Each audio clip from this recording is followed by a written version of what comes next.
నమస్కారం, welcome to news local. Mandapeta municipal council సాధారణ అత్యవసర సమావేశం మున్సిపల్ చైర్మన్ పతివాడ నూకా దుర్గారాణి అధ్యక్షతన శనివారం జరిగాయి.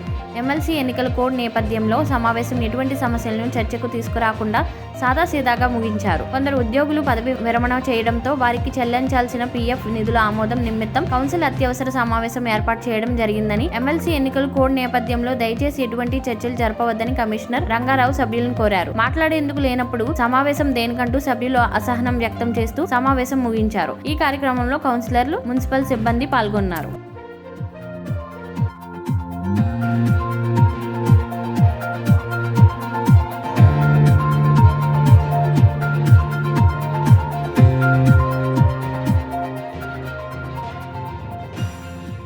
గౌరవ చైర్పర్సన్ గారి అనుమతితో ఈ సమావేశం సాధారణ సమావేశం ఎన్నికల కోడ్ అమల్లో ఉన్న దృష్ట్యా నెలవారీ జరిగే సమావేశానికి మనం సబ్జెక్టులేమి అనుమతించకుండా సభ్యుల హాజరు మాత్రమే అనుమతించి అందుకు సంబంధించినటువంటి జమా ఖర్చులు అంటే ప్రజలకి డెవలప్మెంట్ యాక్టివిటీస్ చేర్చడమైనది. దీన్ని ఈ సమావేశాన్ని పరిమితం చేయడం. అదేవిధంగా కొంతమంది ఈ రోజు రిటైర్ అవుతున్నారు. ఆ రిటైర్ చేసిన రోజున వాళ్ళకి మనం లబ్ధి, వాళ్ళు ఇంతకాలం కష్టపడి దాచుకున్నటువంటి ధనాన్ని వాళ్ళకి నగదు రూపంలో చెల్లించడానికి కౌన్సిల్ అనుమతి తప్పనిసరి అయినందువల్ల గత మాసంలో మనకి మీటింగ్ జరగకపోవడం వల్ల ఒక అత్యవసర సమావేశాన్ని మాత్రమే ఏర్పాటు చేసి వాటిని గౌరవ చైర్పర్సన్ గారి ద్వారా ఆమోదం చేస్తూ సమావేశానికి నిర్ణయించలేదు. కావున దయచేసి గౌరవ సభ్యులు ఎవరు కూడా ఈ రాజకీయానికి అంటే అభివృద్ధి పనులు వీటికి సంబంధించి మనకి ప్రస్తుతం ఈ జిల్లాలో ఒక వారం రోజుల కోడ్ అమల్లో ఉన్నందున